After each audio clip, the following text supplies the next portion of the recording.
কাটছেই না জ্বালানি তেলের সংকট। নির্ধারিত জ্বালানি নিতে কেউ অপেক্ষা করছেন 12 ঘন্টা, কেউ আবার 10 ঘন্টা। ভোক্তাদের আরেক নতুন বিড়ম্বনা কিউআর কোড ভিত্তিক ফুয়েল পাস। নানা জটিলতায় ভোগান্তি বাড়ছে ব্যবহারকারীদের। পেট্রোল পাম্পের সামনে অপেক্ষমান যানবাহনের সারি সৃষ্টি করছে যানজটের। ভোগান্তি বাড়ছে রাজধানীবাসীর। দীর্ঘক্ষণ তেলের জন্য অপেক্ষা করতে করতে বাইকের উপরেই ঘুমিয়ে পড়েছেন ক্লান্ত চালক। বৃহস্পতিবার সকালে রাজধানীর তেজগাঁওয়ের এক পাম্পের সারিতে এমনই চিত্র দেখা যায়। শুধু তেজগাঁও এলাকায় নয়, জ্বালানি তেলের জন্য দীর্ঘ অপেক্ষা এবং যানবাহনের সারি ছিল রাজধানীর বেশিরভাগ ফুয়েল স্টেশনেই। 10 থেকে 12 ঘন্টা অপেক্ষা করেও অনেকে ফিরে যান খালি হাতেই। এখানে একটা নজল দিয়ে ওনারা তেল দিচ্ছে, যেটা হচ্ছে প্রাইভেট কারের ক্ষেত্রে 2টা দিয়ে করা হয়েছে, যে কারণে হচ্ছে মোটরসাইকেলে যারা আছে তারা তেলটা পরিমাণ মতো পাচ্ছে না ঠিক মতো। এই সিরিয়ালে আসি প্রায় হলো 7 ঘন্টার মতো।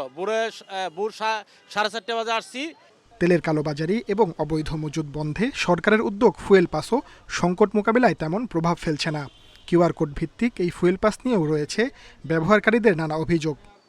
আমি ফুয়েল পাসটা গতকালকে রাতে রেজিস্ট্রেশন করেছি, তো ফার্স্ট টাইম আমি আর কি পাম্পে আসলাম আজকে।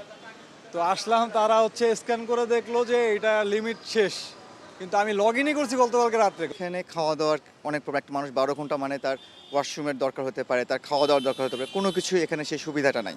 পেট্রোল পাম্প সংশ্লিষ্টরা জানান, গ্রাহকদের ভোগান্তি কমাতে সর্বোচ্চ চেষ্টা করছেন তারা, যদিও পরিস্থিতি তাদের নিয়ন্ত্রণে নেই। বলছেন চাহিদা অনুযায়ী সরবরাহ কম। সন্ধ্যা 7টা থেকে শুরু করছি, আর আজ সকাল 10:30 শেষ হয়েছে। তো এখন পাম্প বন্ধ আছে, আবার গাড়ি গেছে তেল আনার জন্য। তো প্রসেসিং করে আসতে যতটুকু সময় লাগে, তারপরে আবার তেল আসলে আমরা কন্টিনিউ করব। জ্বালানি তেলের জন্য অপেক্ষায় থাকা যানবাহনের সারি রাজধানীর যানজটে যোগ করেছে বাড়তি ভোগান্তি। কেউ 8 ঘন্টা, কেউ 12 ঘন্টা পেট্রোল পাম্পগুলোতে অপেক্ষা করছেন জ্বালানি তেলের জন্য। সংকট যেন কাটছেই না। দিন দিন বাড়ছে জ্বালানির জন্য অপেক্ষার সময় ও যানবাহনের সারি।